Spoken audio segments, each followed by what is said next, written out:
ಪ್ರಯೋಗ ಅವರ ಅಜ್ಜಿ ಅವರ ಅಮ್ಮ ಅಂತೆಲ್ಲ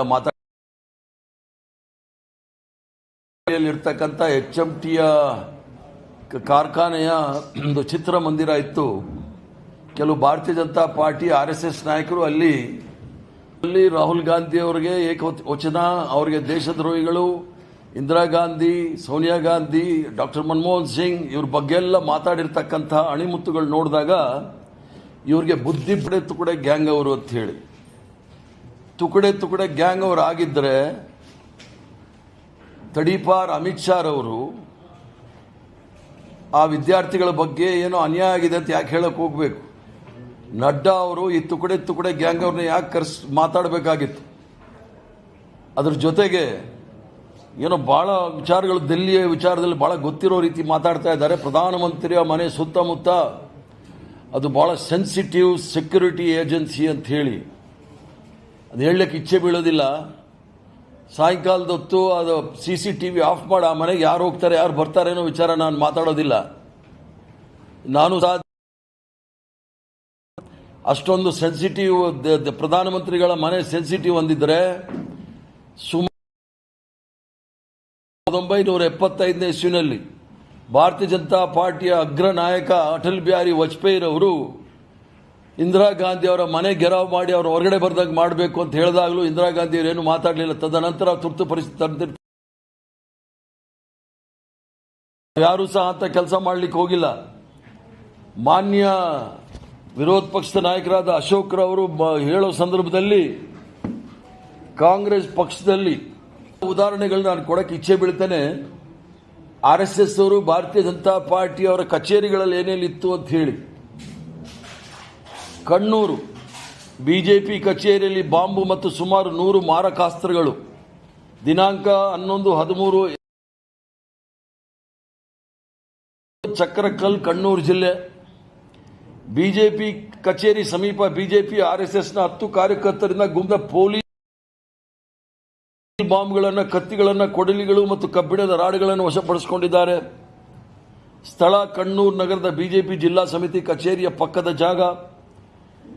ಡೆಡುಮ್ಗಾಡ್ RSS ಕಚೇರಿ, ತಿರುವನಂತಪುರಂ ಕಚೇರಿಯ ಒಳಗಿನಿಂದ ಆಯುಧ ಮತ್ತು ಬಾಂಬ್ ತಯಾರಿಕೆ ಬಳಸಬಹುದಾದ ರಾಸಾಯನಿಕ ಪತ್ತೆ. ಪೊಲೀಸರೇ ದಾಳಿ ಮಾಡಿ RSS ಕಾರ್ಯಕರ್ತನ ವಶಪಡಿಸಿರ್ತಕ್ಕಂಥದ್ದು.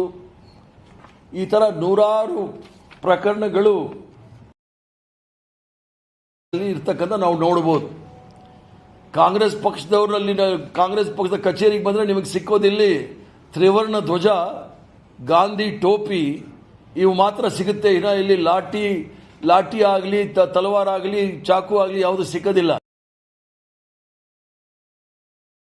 ಲಾಠಿ ಸಾರ್ವಜನಿಕವಾಗಿ ತಿರುಗಿಸೋದು ಯಾರು ಅಂತ ನಾನು ಈಗಾಗಲೇ ಹೇಳಿದ್ದೀನಿ. ತಲವಾರ್ಗಳನ್ನ ತಿರುಗಿಸೋದು ಯಾರು ಅಂತ ನಾನು ಈಗಾಗಲೇ ಹೇಳಿದ್ದೀನಿ. ತ್ರಿಶೂಲ ತೆಗೆದುಕೊಂಡು ಓಡಾಡೋ ಅಂತ ಹೇಳಿದವರು ಯಾರು ಅನ್ನೋದನ್ನು ಸಹ ನಾನು ಹೇಳಿದ್ದೀನಿ. ಇಷ್ಟೆಲ್ಲ ಇದ್ರೂ ಸಹ ಇವರ ಕಚೇರಿನಲ್ಲಿ ಏನಿರುತ್ತೆ ಅದೇ ರೀತಿಯಲ್ಲಿ ಕಾಂಗ್ರೆಸ್ ಪಕ್ಷದ ಕಚೇರಿನೂ ಸಹ ಇರುತ್ತೆ ಅಂತ ತಿಳ್ಕೊಂಡಿರ್ತಕ್ಕಂಥದ್ದೇ ಇವರಿಗೆ ದೊಡ್ಡ ಭ್ರಮೆ ಆಗಿರೋದನ್ನು ಹೇಳಿಕ್ಕೆ ಇಚ್ಛೆ ಬೀಳ್ತೇನೆ.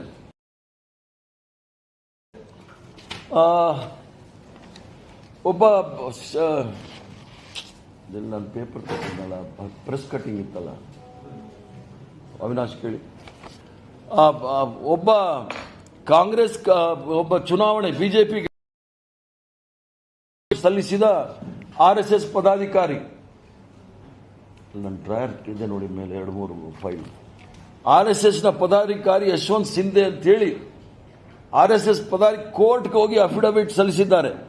ನಾವು BJPಯನ್ನು ಗೆಲ್ಲಿಸಲು ಬಾಂಬ್ ಸ್ಫೋಟ ಮಾಡಿದ್ವಿ ಅಂತ ಹೇಳಿ ದೇಶ ವಿರೋಧಿ ಚಟುವಟಿಕೆ ನಡೆಸಿ ಬಾಂಬ್ ಮಾತಾಡಲು ನೈತಿಕತೆ ಇದೆಯಾ ಅನ್ನೋದನ್ನ ನಾನು ಇವ್ರಿಗೆ ಪ್ರಶ್ನೆ ಮಾಡಕ್ಕೆ ಇಚ್ಛೆ ಬೀಳ್ತೇನೆ. ಮತ್ತು ಅದು ಸಹ ಹೇಳಿದ್ದಾರೆ, ರಾಜಕಾರಣಿಗಳ ಮೇಲೆ ಮೊಟ್ಟೆ ಎಸೆದು, ಚಪ್ಪಳಿ ಎಸೆದು ಸಂಸ್ಕೃತಿ ಶುರು ಮಾಡಿದ್ದು ಯಾರು ಅಂತ ಹೇಳಿ. ಇವೆಲ್ಲ ಶುರು ಮಾಡಿದ್ದೆ BJPಯವರು. ಸಿದ್ದರಾಮಯ್ಯನವರು ಮಡಿಕೇರಿಯಲ್ಲಿ ಪ್ರವಾಸ ಅವ್ರನ್ನ ಕೇಳಲಿಕ್ಕೆ ಇಚ್ಛೆ ಬೀಳ್ತಾನೆ. ನಮ್ಮ ನಾಡಿನ ಜನಪ್ರಿಯ ಮುಖ್ಯಮಂತ್ರಿಗಳಾಗಿದ್ದರು. ದಾವಣಗೆರೆಯಲ್ಲಿ ಪ್ರದೀಪ್ ಈಶ್ವರ್ ಮೇಲೆ ಚಪ್ಪಲಿ ಎಸೆದವ್ರು ಯಾರಂತೆ? ಚಪ್ಪಲಿ ಸೇವೆ ಮಾಡುತ್ತೇವೆ ಅಂತ ಧಮಕಿ ಹಾಕಿದ್ದು ಯಾರಂತೆ? ಇದು ನಾನು ಬರ್ದಿರೋದಲ್ಲ, ಒಂದು ಪ್ರತಿಷ್ಠಿತ ಪತ್ರಿಕೆಯಲ್ಲಿ ಬಂದಿರತಕ್ಕಂಥದ್ದು ಬಿಜೆಪಿಯ ಗೆಲುವಿಗೆ ದೇಶದಾದ್ಯಂತ ಬಾಂಬ್. ಈ ಸಂಸ್ಕೃತಿಯವರು ಅವ್ರಿಗೆಲ್ಲ ಬುದ್ಧಿ ಭ್ರಮಣೆ ಆಗಿರಬೇಕು.